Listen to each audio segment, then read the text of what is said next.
Mumbai university से BA, दुनिया की टॉप यूनिवर्सिटीज में से एक, कोलंबिया यूनिवर्सिटी से MA PhD, London school of economics LAC से बीएससी एमएससी और ग्रेज इन से बैरिस्टर इन लॉ। कौन हो सकता है इतना इंटेलिजेंट, इतना रिसोर्सफुल, इतना डायनामिक? यदि आपसे मैं पूछूंगा, कयास लगाने बोलूंगा और कोई जानकारी ना दूं तो शायद आप कहेंगे कोई बड़े बाप की औलाद होंगे, लेकिन नहीं दोस्तों, ये वो शख्स है जिसके जीवन में कोई सुविधाएं नहीं थी। और विश्वास रखिए, ये वीडियो पूरा यदि आपने देख लिया, इसके बाद या तो आप अपनी जिंदगी में बहाने मारना छोड़ देंगे और या तो मान लेना कि आप इतने नामुराद हो और आपकी चमड़ी इतनी मोटी है कि बड़ी से बड़ी घटना भी आपको हिला नहीं सकती। आज मैं गर्व से बात कर रहा हूं भारत के पहले law and justice minister, architect of Indian constitution Shri Baba Saheb Ambedkar की। और अंबेडकर साहब, मुझे अफसोस है कि आज तक मैंने आपके ऊपर केस स्टडी क्यों नहीं बनाई। इतने साल से मेरे YouTube चैनल पर लोग कमेंट कर रहे थे, पाटनी जी अंबेडकर जी को पढ़िए, अंबेडकर जी पर बनाइए। और आज मैं यकीन से कह सकता हूं कि अंबेडकर जी के बारे में बहुत सारे लोगों के मन में बहुत सारी भ्रांतियां हैं, लेकिन वो इतनी क्रांतिकारी शख्सियत थे कि जितना सम्मान महात्मा गांधी जी, नेहरू जी, सरदार वल्लभ भाई पटेल जी को मिलता है, उतना ही सम्मान अंबेडकर जी को मिलना चाहिए। उतनी ही बड़ी जगह करिकुलम से लेकर भारतीय मानस पर अंबेडकर जी के लिए होनी चाहिए। अंबेडकर जब बहुत छोटे थे, उस वक्त उनकी माता का देहांत हो गया। अपनी आंटी के पास रहकर वो बड़े हुए। वो जिस स्कूल में जाते थे, वो अपने भाई के साथ अपनी क्लास में सबसे पीछे बैठते थे, एक कोने में बोरी पर, और उन्हें अपनी बोरी, अपना गनी बैग स्कूल के बाद पीठ पर टांग कर ले जाना पड़ता था। जानते क्यों? क्योंकि वहां का चौकीदार, वहां का प्यून, वो भी उस गनी बैग को नहीं छूता था। कारण क्या था? कारण था अंबेडकर जी की जाति, जिसको उस समय अनटचेबल माना जाता था। छोटी छोटी चीजों से परेशान होने वाले लोग क्या जाने संघर्ष क्या होता है। उसी स्कूल में वो दिन भर प्यासे समय बिताते थे। क्यों? क्योंकि पानी का नल छूने की इजाजत नहीं थी। कारण, नल अपवित्र हो जाएगा। और कैसे पानी पीते थे? यूं झुककर अपने हाथ को ऐसे रखते थे और दूर से ऊपर से प्यून पानी डालता था। कहीं बर्तन छू गया तो बर्तन अपवित्र हो जाएगा। बचपन में एक बार बाबा साहेब इतने विचलित हो गए कि उन्होंने तय किया कि मैं बॉम्बे में जाकर किसी मिल में नौकरी करूंगा। और उनके साथ कई और लोग भी जा रहे थे, क्योंकि कई और लोग पहले से नौकरी करते थे। जाने आने के पैसे के लिए उन्होंने अपनी आंटी के पर्स से चोरी करने का निर्णय लिया। एक बार, दो बार, चार बार, पांच बार, आखिर कोशिशों के बाद उनका बटुआ हाथ में लग गया। और जब बटुआ हाथ में लगा तो क्या निकला? आधा आना। वो आधा आना टिकट के लिए भी पर्याप्त नहीं था। और अंबेडकर विचलित हो गए। उनको अपनी असली स्थिति पता चली और उस दिन अंबेडकर ने निर्णय लिया, सिर्फ पढ़कर ही इस देश को बदला जा सकता है, अपनी पारिवारिक स्थिति को बदला जा सकता है। और उस दिन उन्होंने निर्णय ले लिया कि अब भागना नहीं है, अब मजदूर नहीं बनना है। और सोचिए, उस दिन यदि वो मजदूर बन जाते तो देश का इतना अद्भुत असाधारण संविधान कौन लिखता?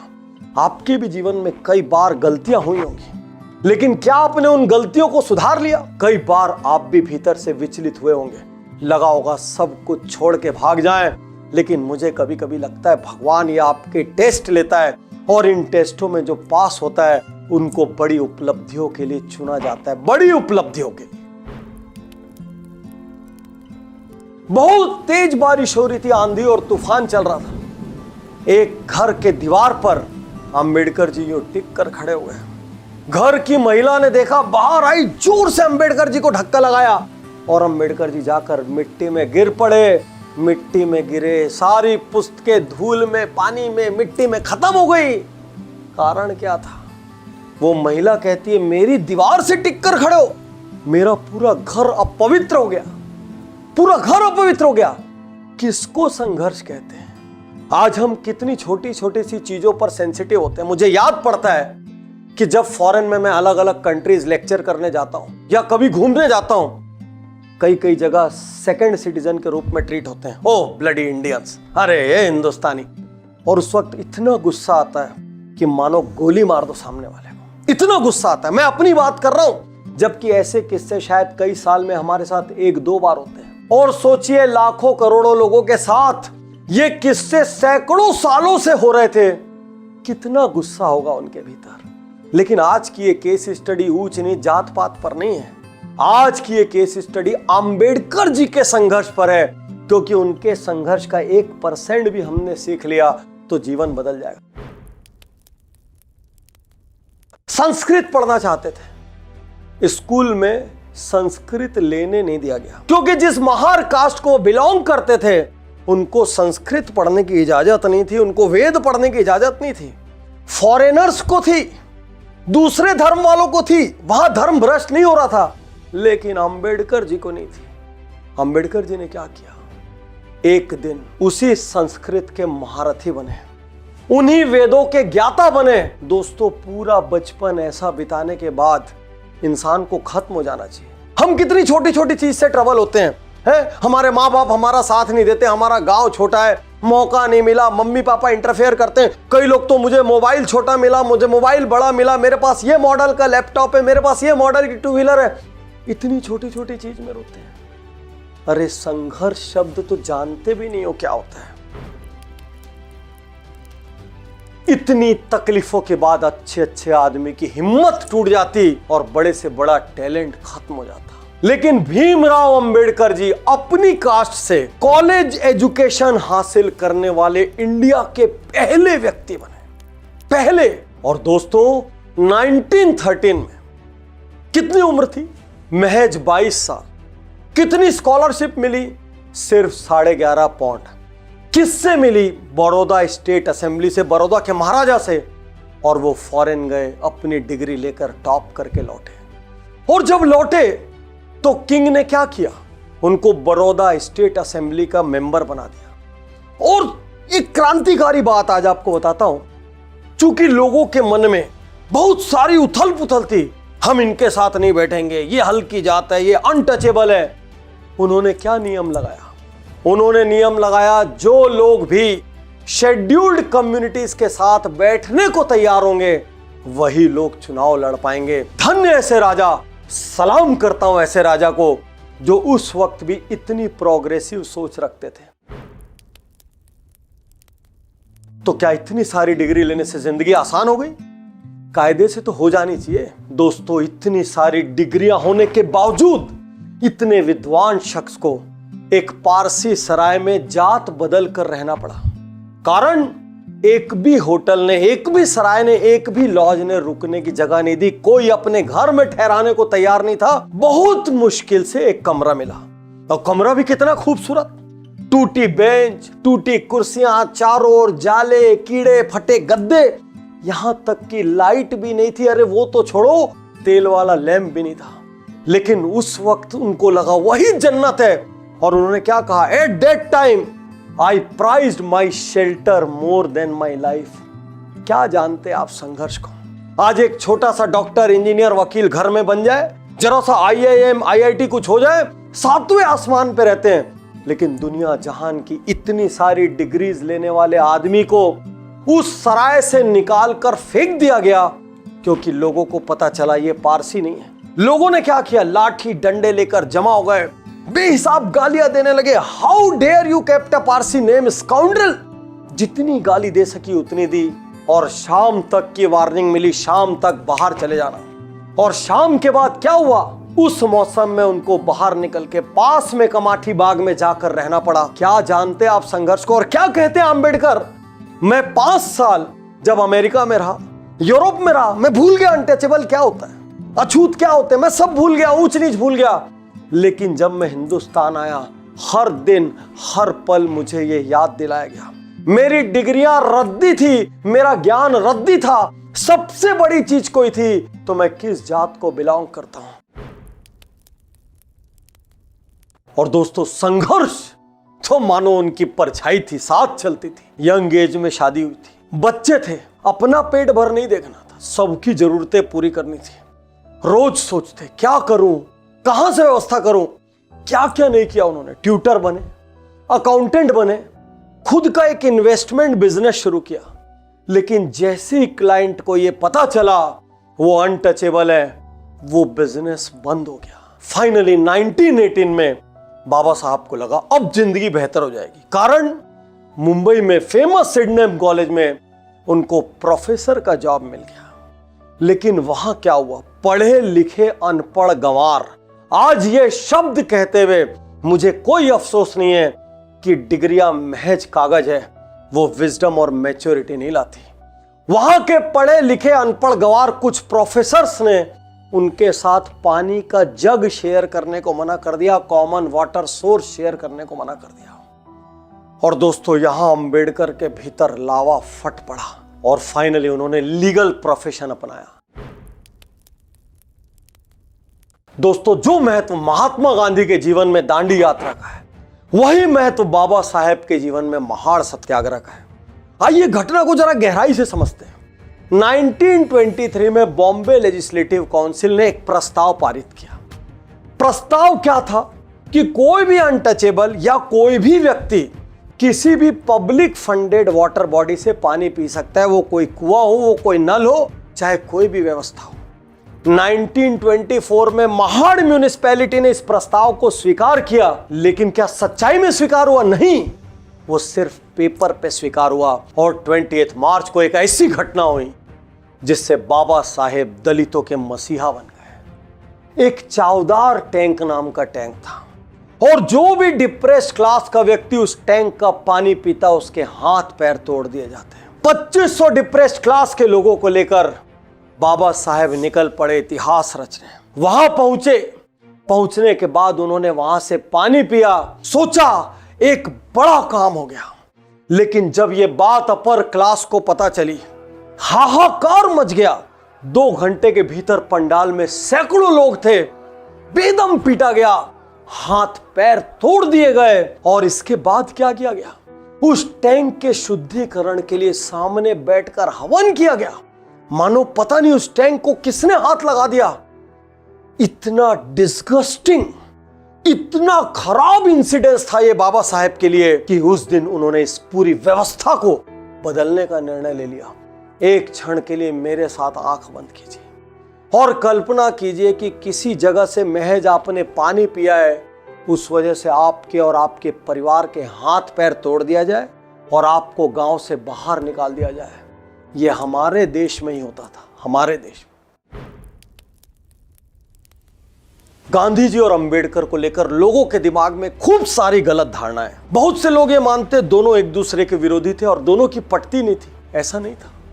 दोनों स्वतंत्र विचारों वाले शख्सियत थे और जहां विचार मेल नहीं खाते थे वहां जम के टकराते थे, और जहां विचार सही मेल खाते थे वहां गले मिलते थे। दोनों का एक एक किस्सा बताऊंगा। 1932 की बात है। ब्रिटिश सरकार ने डिप्रेस्ड क्लासेस के लिए सेपरेट इलेक्टोरेट बनाने का निर्णय लिया। बहुत ध्यान से सुनना, लैंडमार्क इंसिडेंस है। उसके बाद क्या हुआ? अंबेडकर खुश, सालों की मुराद पूरी हो रही थी। लेकिन दूसरी ओर गांधी जी अड़ गए। गांधी जी को लगा कि इससे हिंदूज का विभाजन हो जाएगा। गांधी जी ने येरवड़ा सेंट्रल जेल से आमरण अनशन शुरू कर दिया। अंबेडकर के ऊपर दबाव बढ़ने लगा। जैसे जैसे दिन बढ़ते वैसे वैसे दबाव बढ़ता। बहुत दबाव के बाद एक दिन अंबेडकर जी गांधी जी से मिलने पहुंचे। जब दोनों की बात शुरू हुई तो क्या कहते हैं बाबा साहेब? वो कहते हैं कांग्रेस का सदस्य बनने के लिए खादी पहनना जरूरी नहीं होना चाहिए, इसकी जगह यह जरूरी होना चाहिए कि छुआछूत ना मानने वाला इंसान ही सदस्य बन सकता है। बाबा साहेब गांधी जी से वो विवादास्पद डायलॉग कहते हैं जिसको लोग गलत गलत तरीके से इंटरप्रेट करते हैं। वो कहते हैं, गांधी जी मेरी कोई मातृभूमि नहीं। गांधी जी जवाब देते हैं, डॉक्टर अंबेडकर ये पूरा देश आपकी मातृभूमि है। वो कहते हैं, मैं इस देश को अपनी मातृभूमि कैसे बोलूं जहां पर हर दिन हर पल हमारे साथ कुत्ते बिल्लियों जैसा सलूक होता है। और दोस्तों अंबेडकर जी को झुकना पड़ा। क्यों? गांधी जी सत्याग्रह रोकने को तैयार नहीं थे, आमरण अनशन रोकने को तैयार नहीं थे। वो इसलिए झुके क्योंकि यदि गांधी जी को कुछ हो जाता पूरे देश में हाहाकार मच जाते, दंगे हो जाते, और वो भी गांधी जी को खोना नहीं चाहते थे। आखिर ऐसी पर्सनैलिटी भी तो सदियों में पैदा होती है। और फाइनली दोनों के बीच समझौता हुआ और दोनों के समझौते में डबल से ज्यादा 147 सीट्स डिप्रेस्ड क्लास के लिए रिजर्व की गई। उस दिन एक इतिहास बना। इतिहास क्यों बना? डिप्रेस्ड क्लास एक बड़ी पॉलिटिकल फोर्स के रूप में उभरी। एक और इतिहास बना। कांग्रेस और सारे देश को दलितों के बारे में सोचना, उनको अपलिफ्ट करने के बारे में सोचना शुरू करना पड़ा। और सबसे बड़ी बात क्या थी? उस दिन अंबेडकर पूरे दलितों के, पूरे डिप्रेस्ड क्लास के अनडिस्प्यूटेड लीडर बन के उभर गए। जिनको भी लगता है कि महात्मा गांधी और बाबा साहेब विरोधी थे, एक बार यह किस्सा भी सुन लीजिए। दोस्तों, भारत के कॉन्स्टिट्यूशन बनाने की बारी आई। नेहरू जी और सरदार पटेल ने निर्णय लिया दुनिया के बड़े बड़े कॉन्स्टिट्यूशन एक्सपर्ट्स को बुलाया जाए। और एक दिन महात्मा गांधी जवाहरलाल नेहरू जी से और पटेल जी से कहते हैं, जब हमारे देश में इतना बड़ा लीगल एक्सपर्ट है, इतना विद्वान हमारे देश में है, तो अंबेडकर जी जैसे विद्वान के रहते हुए हमको बाहर से किसी को बुलाने की क्या जरूरत है? यदि अंबेडकर जी हमारे देश का कॉन्स्टिट्यूशन लिखेंगे, इससे गौरवशाली बात भारत के लिए दूसरी नहीं हो सकती। और वहीं पर अंबेडकर जी को कॉन्स्टिट्यूशनल कमेटी का चेयरमैन नियुक्त किया गया। डॉक्टर अंबेडकर के नेतृत्व में लगभग 3 साल की कड़ी मेहनत के बाद दुनिया का, ध्यान से सुनिए, दुनिया का सबसे बड़ा कॉन्स्टिट्यूशन लिखा गया। 448 आर्टिकल्स, 12 शेड्यूल्स, 616 सिग्नेचर और जाने कितने दिनों की असेंबली के बाद हमारे हाथ में वो कॉन्स्टिट्यूशन आया जो आज हमको सुपर पावरफुल बनाता है, आज हमको राइट्स देता है। और वो भी कैसे कैसे right? Freedom of speech, freedom of religion, और एक बड़ी चीज पता है, राइट टू वोट। ये प्रोग्रेसिव कॉन्स्टिट्यूशन था। कारण क्या था? दुनिया में उस वक्त बहुत सारे देश में महिलाओं को वोट देने की अनुमति नहीं थी। और भारत को देखकर दुनिया के बहुत सारे कॉन्स्टिट्यूशन ने चेंजेस किए। और इसीलिए बाबा साहेब भीमराव अंबेडकर को कहते हैं the father of Indian constitution. 1942 में वाइसराय की काउंसिल में बाबा साहेब को सदस्य बनाया गया। और जितनी भी लेबर है हिंदुस्तान की, मैं कह रहा हूं आप सबको रोज अंबेडकर जी को सलाम ठोकना चाहिए। क्योंकि उन्होंने क्या किया? 12 घंटे, 14 घंटे, 15 घंटे की जो ड्यूटी थी उसको घटाकर कानूनी रूप से 8 घंटे किया। यदि आज आपको डियरनेस अलावेंस मिल रहा है तो वो बाबा साहेब की देन है। यदि आज आप एम्प्लॉय स्टेट इंश्योरेंस ले पा रहे हैं, ESI, वो बाबा साहेब की देन है। यदि आपको ट्रेनिंग या लर्निंग अलावेंस मिल रहा है तो वो बाबा साहेब की देन है। इनको पता था यदि डिप्रेस्ड क्लासेस का उत्थान करना है तो लॉन्ग टर्म में ये रिजर्वेशन से नहीं होगा। इसलिए उन्होंने उस वक्त क्या किया? बहिष्कृत हितकारिणी सभा बनाई। और इस सभा का मूल उद्देश्य क्या था? लोगों की पढ़ने में मदद करना, उनको पढ़ने के अवसर दिलाना, पढ़ने के लिए प्रोत्साहित करना, ताकि कल ये सब शिक्षित हो, अवेयर हो और अपनी जगह खुद बनाए। डिप्रेस्ड क्लास की आवाज दब न जाए, इसके लिए उन्होंने कोई हथियार का सहारा नहीं लिया। उन्होंने हथियार की जगह अखबार का सहारा लिया और एक के बाद एक कई अखबार और पीरियोडिकल निकाले। क्योंकि वो यहां पर वार करना चाहते थे और यहां पर वार करना चाहते थे, वो सोच को बदलना चाहते थे। क्या मैं डॉक्टर उज्जवल पाटनी रिजर्वेशन का पक्षधर हूं? यदि आप मुझे आज की डेट में पूछेंगे, मैं नहीं हूं। मैं ये चाहता हूं कोई भी कास्ट हो, कोई भी क्रीड हो, कोई भी रिलीजन हो, कोई भी भाषा हो, हर व्यक्ति को सरकार इतना पढ़ने का अधिकार दे, इतनी सुविधाएं दे, प्राइमरी में, मिडिल में, हाई में, कि कॉम्पिटिटिव एग्जाम्स में वो मेरिट के बदौलत जाएं और उसके बाद वो बड़े बड़े पदों तक पहुंचे, क्योंकि तब उनको अपने ऊपर भी गर्व होगा। लेकिन एक बड़ा सवाल यहां यह भी खड़ा होता है, क्या उस वक्त जरूरत थी? अब जब मैं ये केस स्टडी रिकॉर्ड कर रहा हूं और जब मैं घटनाओं को खुद पढ़ रहा हूं, उनको महसूस कर रहा हूं, उस पीड़ा को महसूस कर रहा हूं, मुझे लगता है हां, उस वक्त इसकी जरूरत थी।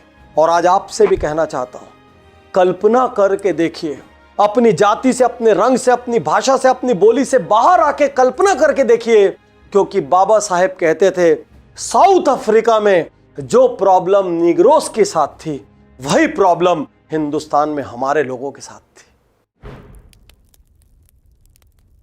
दोस्तों, बाबा साहेब को जब यह लगा कि मेरी अपनी कास्ट में यह छुआछूत ऊंच नीच खत्म नहीं होगी, बहुत गहरे तक जमी हुई है, तो उन्होंने एक दिन निर्णय लिया कि मैं अपना रिलीजन चेंज करूंगा, धर्म चेंज करूंगा। जैसे ही पता चला हाहाकार मच गया। सबने समझाने की कोशिश की, पूरे देश के बड़े नेता टूट पड़े, पार्टियां टूट पड़ी, लेकिन बाबा साहब अटल रहे। दूसरे सारे धर्मों के लोग एक एक करके आने लगे और बाबा साहब से सब कहते हमारे यहां शामिल हो जाइए, हम आपके लिए ये करेंगे, हमारे यहां शामिल हो जाइए, हम आपको बराबरी का अधिकार देंगे। बाबा साहब कम नहीं थे, वो हर धर्म के ज्ञाता थे।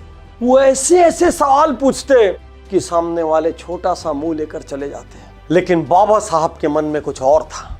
बचपन से वो गौतम बुद्ध से प्रभावित थे, सारे लिटरेचर्स पढ़ते थे। उनको ये यकीन था कि ये सबसे ज्यादा रीजनेबल रिलीजन है, जिसमें सबसे ज्यादा इक्वेलिटी और पीस है। और आखिर एक दिन उन्होंने बौद्ध धर्म अपनाने का निर्णय ले लिया। 14 अक्टूबर 1956 लाखों लोग पैदल, साइकिलों से, बैलगाड़ियों से, गाड़ियों से चलने लगे नागपुर की ओर और इतिहास रचा जा रहा था। लगभग 5 लाख लोगों ने बाबा साहब के नेतृत्व में एक साथ बौद्ध धर्म की दीक्षा ली। सारा संसार इस घटना का साक्षी बना, दिल थाम कर देखता रहा। उसके 6 हफ्तों बाद इस महान क्रांतिकारी की, इस महान विचारक की मृत्यु हो गई, निधन हो गया। लेकिन ऐसे लोग मरते कहाँ हैं? ऐसे लोग तो अमर हो जाते हैं। इनको कौन खत्म कर सकता है? इनकी सोच को कौन खत्म कर सकता है? और इसीलिए एक और थिंकर, वो भी अपनी जगह क्रांतिकारी थे, ओशो, वो क्या कहते हैं बाबा साहब के बारे में? 5000 सालों में, ध्यान से सुनना, 5000 सालों में बाबा साहब जितना इंटेलिजेंट व्यक्ति हिंदुस्तान में पैदा नहीं हुआ। ये ओशो की राय थी। दोस्तों, बाबा साहब की एक केस स्टडी देखने के बाद निश्चित रूप से मुझे यकीन है आपको अपने संघर्ष बौने लगने लगे होंगे। आपको लगा होगा कि मेरे जीवन में तो कोई तकलीफ ही नहीं है, और यदि इस केस स्टडी ने भी आपको प्रभावित नहीं किया तो प्लीज आपको कोई कुछ नहीं कर सकता। और आज मैं सारे दोस्तों से कहना चाहता हूं, 1% भी जात पात, ऊंच नीच, रंग, भाषा, बोली यहां पर है ना, आग लगा दीजिए, निकाल कर फेंक दीजिए, और सिर्फ एक शब्द रहना चाहिए, एक शब्द, भारतीय, भारतीय और भारतीय।